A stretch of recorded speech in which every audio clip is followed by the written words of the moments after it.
Baseball is back. Baseball is back. Baseball is back. No more thinking, wondering. We can actually talk about baseball, John. I'm excited about that. We're going to recap the weekend. We're going to talk about the pitch clock, and we're going to talk about Jared Weaver's tweet that stirred up a whole lot of emotion at Angels camp. It's time to get locked on with Mike and Jon, and this is Locked On Angels. You are Locked On Angels, your daily Los Angeles Angels podcast. Part of the Locked On Podcast Network, your team every day. Jared Weaver, if they won't let you at spring training, we'll let you on Locked On Angels. Thanks for making Locked On Angels your first listen every day. Every show is free and available on all platforms like Apple Podcasts and Spotify. The best way to help us out is by giving us a rate and a review. Thank you to those that have done that recently. And those watching on YouTube, make sure that you're subscribed and click the bell to be notified every time a new episode drops.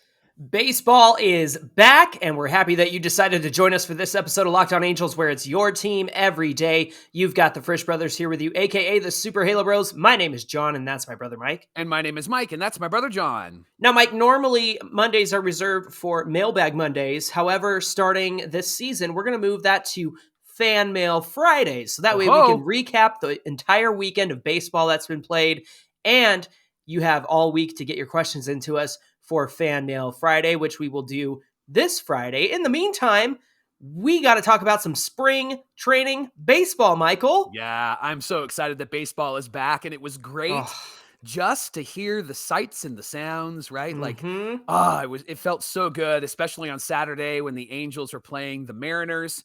And even though it was a spring training game, it was still great to get a victory over the Mariners, Johnny. I love that. Had a friend on Sunday at church that walked up and said, "Hey, you guys beat us." And I was like, yeah, it felt real good. I know it didn't count, but it felt real good. That starting lineup was Fletch in the leadoff spot, then Renfroe, Urshela, Matt Thaiss, Joe Adell, Mickey Moniak, Kevin Padlo, Taylor Jones, and then Brett Phillips, that two-way player, along with Shohei Ohtani. And then Tucker Davidson was on the mound, Johnny. And let's talk about Tucker for a moment. He looked really, really good. He is out of options this season, so the Angels are going to have to figure out what to do with him on the roster. And Johnny, 2 shutout innings, 6 up, 6 down, 3 strikeouts, and his fastball velocity was around 91, which I think was really good for him. He said earlier in the spring that he wants his velocity to kind of go up a few miles per hour, and so he's been working really hard this spring. It's still early, but we saw some of that velocity in his fastball on Saturday. Yeah, and of course, it's the beginning of spring training, so these guys are trying to get that velocity up, and that's something that will progress throughout the spring. Mike, I have to laugh about this one. Joe Adell, of course, in the lineup on Saturday, first at bat of the spring. He hits the first Angels home run, a 2-run home run. He says, put me in AAA. I dare you. I dare you. Yes. And even with that, I say, go to AAA, because that way you can get your mojo back. You can get your groove back, Stella. Right. But the thing is, Mike, and we had this comment too from C. LeBrun on YouTube.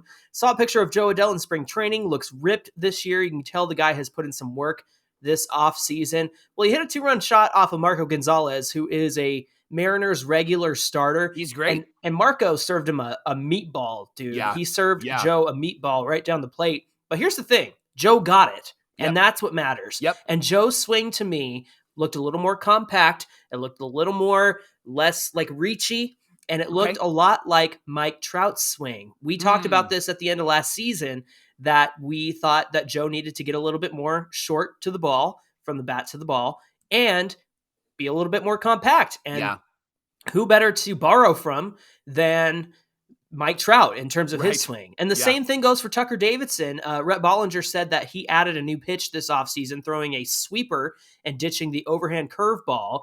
And Tucker Davidson actually said, I learned it from Shohei. Shohei showed me what he does. And so these young guys are gleaning off of these studs that we have in our team. And so, man, it was just so good to see the Angels get back at it on Saturday. And then Sunday, we actually had the stars come out for this game, Mike. We had Taylor Ward leading off, Mike Trout, Shohei Ohtani, Anthony Rendon, Hunter Renfroe, Brandon Drury. I love that top 6. Jake Lamb, who was playing first. Imagine that would be filled in by either Walsh or Urshela. Yep. And then you have Ohapi or Stassi if he's catching a game. And then Velasquez played short. which would probably be Renfroe, maybe Urshela, or David Fletcher. And then Yeah. Reid Detmers was on the mound. It was Detmers Day, Mike. It was my favorite day of the year, Detmers Day. He looks so confident, and he is a pitcher that I think we need to watch out for. I know we've talked a lot about Patrick Sandoval and him possibly getting an all-star nod. Watch out for Reid Detmers, man. I think he's going to No kidding. slide under the radar. I think at the end of the year, you're going to look at his win-loss record, his ERA. You're going to look at some of his deeper stats, and you're going to go, man, that guy had a year, and he's going to be somebody I think that will help carry this team and be almost like maybe as he's pitching probably fourth or fifth in that rotation, be a ace at the lower part of the rotation because he's somebody that has just really grown in confidence. And I know it was only 2 innings pitched on Sunday, Jon, but he struck out 5 and he looked like he was not trying to figure things out. He was trying things out and he was blowing the ball by guys. He was fooling them, popping them up, striking them out. Throwing strikes. And that was the big thing. He was throwing strikes, and that's going to be the key for this entire rotation is to throw strikes so that they can go longer than the 5 innings pitched. And speaking of Detmers being in the rotation, with Tucker looking really good, again, I know it was only 2 innings and 1 start. With him running out of options, do you think that maybe he is that option for the 6th starter for at least maybe the first couple of starts?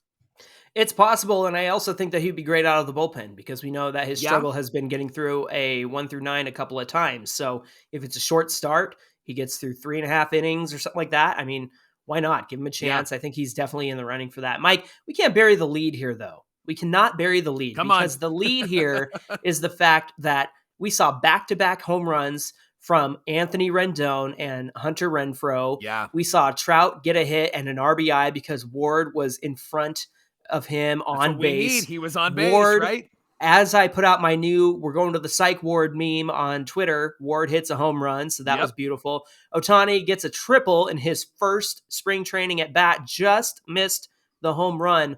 And this lineup is very close to what you're going to see this year.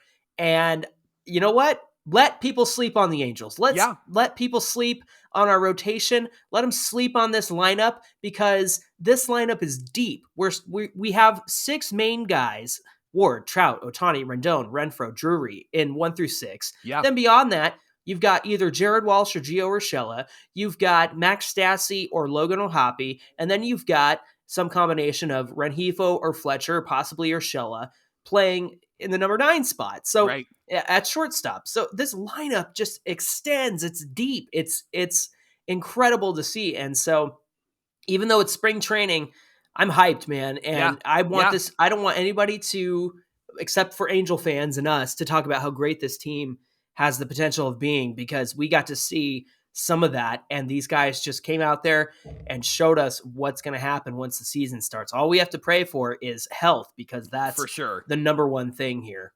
Yeah. Well, I'm excited about the fact that we scored 4 runs against Marco Gonzalez on Saturday. And then against the starter for the White Sox, we scored 5 runs. And so, I mean, we were hitting their main guys. We weren't hitting like the back of the end guys, the guys that aren't going to be in the major leagues. And I think what we're going to find is that this offense is going to be hot all season long.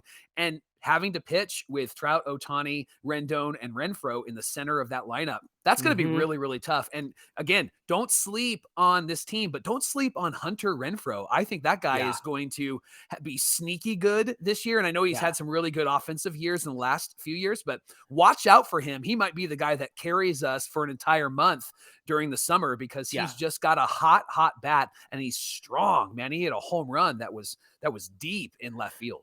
807 OPS last season, and that's something you want on this team for sure. Yeah. Really quick, spring training notes for Monday and Tuesday. Sandoval is getting the start tomorrow, and Ohtani will get the start on Tuesday against the A's, so maybe a little opening day preview there. Finally, I got to shout out Wayne Randazzo, because he was fantastic. He was on play-by-play on Sunday, and he even got onto the radio a little bit on Saturday.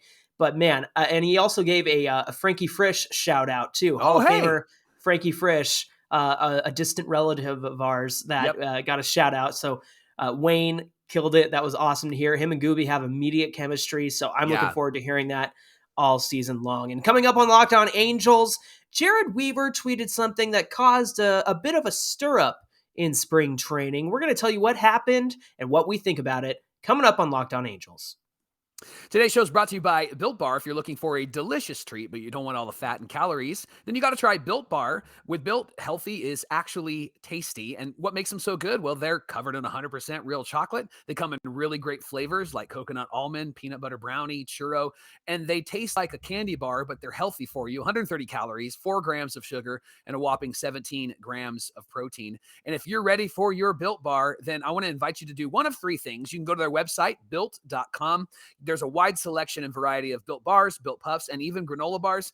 Or you can head to your nearest Walmart today, and when you walk into the pharmacy, you can grab yourself a 4-bar box of Built Bars with flavors like cookies and cream, double chocolate, or coconut puffs. You can't lose with those flavors. Or you could head to Sam's Club, and they have 13-bar boxes there with all of their hit flavors like brownie batter and churro. And when you get it, you can thank us later. Built Bars, Built Puffs, you got to try this.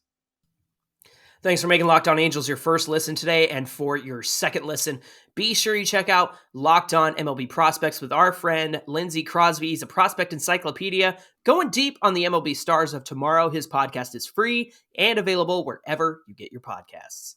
All right, Johnny, now that spring training has started, there's this big, giant clock that has been behind the batter. Excuse me? Clock. Oh, tick-tock, tick-tock. Got it. And you got me. So there's this clock that we're all paying attention to because it's the pitch clock, right?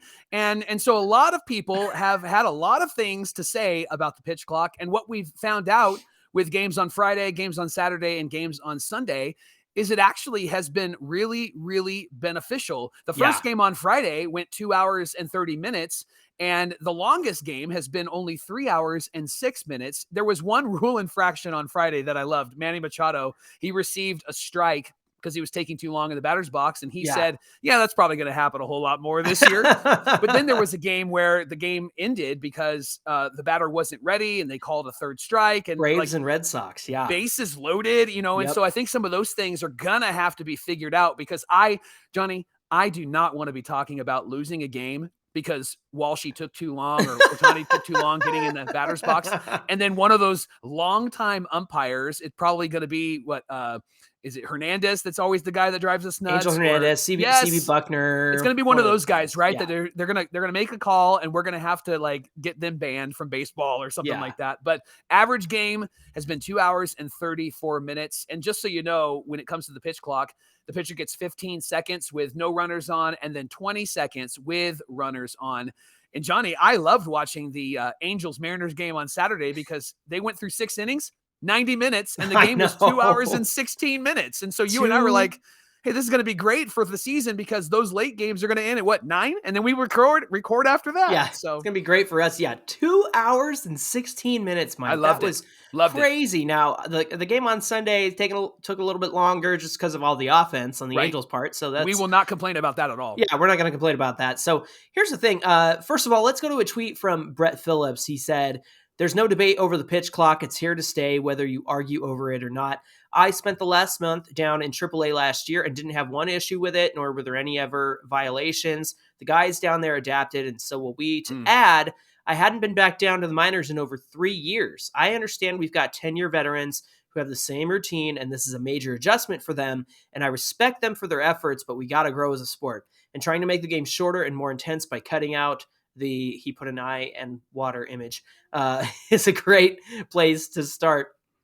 So let's talk about, first of all, who the pitch clock is going to affect the most. Now, we did see, first we saw Joe Adell hit that 2-run home run, and then did he have a walk? I think he had a walk. He had a patient at bat, basically, where he looked good. Pitch recognition was good. But then he got an infraction, and it was a strike against him. And I think it threw off his whole at bat, right? And so that's what I think that we're going to have to watch out for. Yeah. And that was the one where I believe he got struck out on that one. Yeah. But it was much different at bat than his previous 2 at bats which were really good. And so you could understand how the mental physics of this whole thing is going to get into the heads of pitchers and hitters. But let's talk about Ohtani and how this might affect him. Last year, he had the slowest tempo in MLB with the bases empty and 3rd slowest tempo with runners on base, and that's a minimum of 1,000 pitches. Now, you and I have talked about Jose Suarez and how things could speed up for him, actually makes him better. If he works a faster pace, he's really strong on the mound. But I have a feeling, and just watching it on TV and seeing it. By the way, I love that it's part of the score bug and not this Yes. huge clock on the backstop like it was at the Peoria Sports Park. But with Ohtani and Suarez, they're going to have to pick up the pace a little bit there. But I don't think it's going to be that much of an adjustment. And it, in some cases, it benefits Suarez because, like we said, the faster he works, the better he is. What about Angels hitters? Who do you think this is going to affect the most? You know, I'm trying to think through like who seems to take a long time to get in the batter's box. Like, there isn't anybody that really stands out to me. I just think that what it's going to do is you're not going to have too much time to overthink. You're just going to have a moment where you process what's the count and what am I going to do. Now, if you get an infraction, I can understand why that's going to throw somebody off because hitting 0-0 versus 0-1 or 0-1 versus 0-2, right? That's going to make a difference in how you're going to approach the at bat. And so I'm interested to see how it will affect like some of the veterans like Trout, Ohtani, Rendon, Renfroe.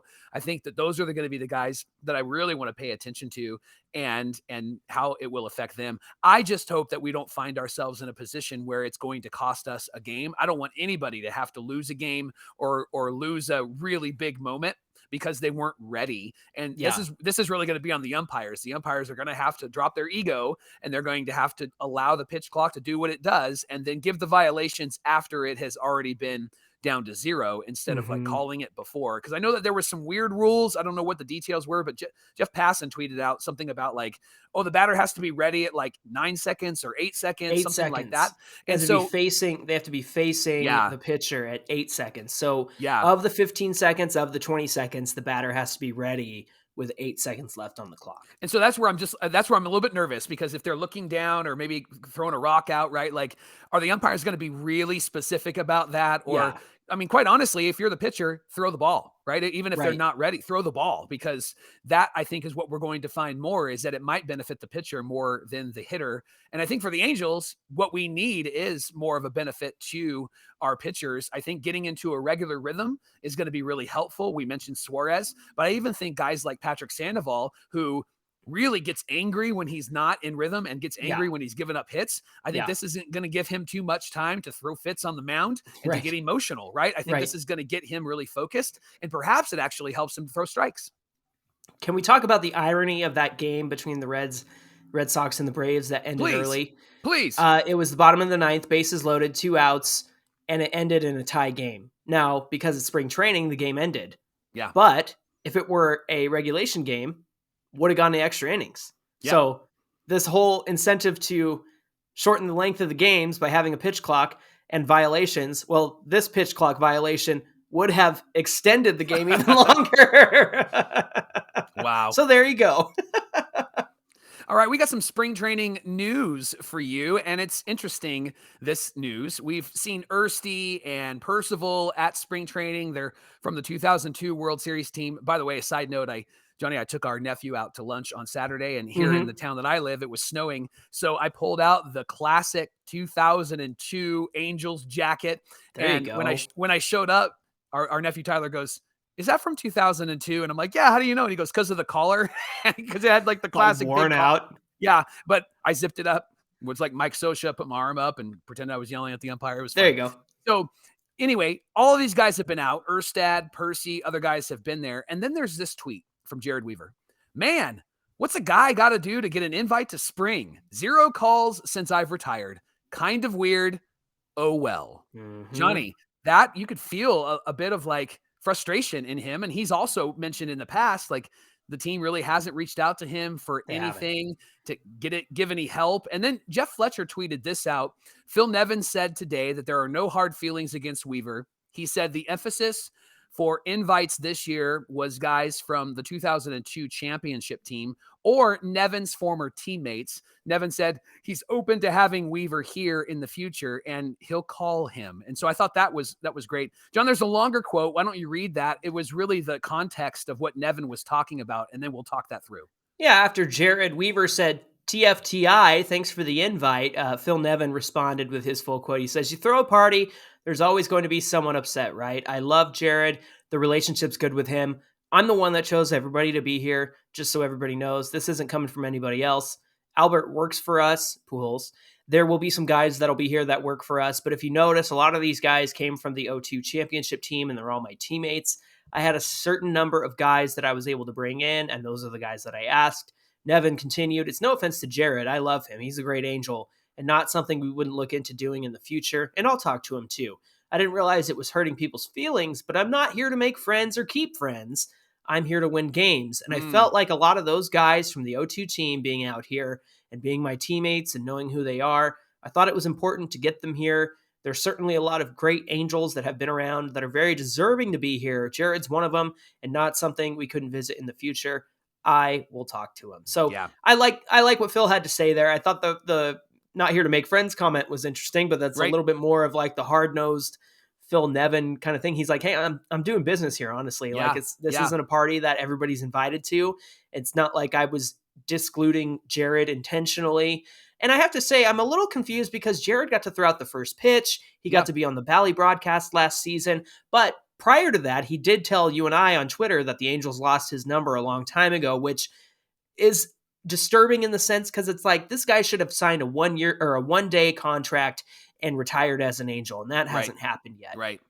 And we already know that there's some dissension in relationships with like Rod Carew and other Angel greats, right? And so this just didn't bode very well, but I am glad that Phil Nevin was like, look, this is on me. I'm just inviting guys that I've played with or were either part of the World Series team.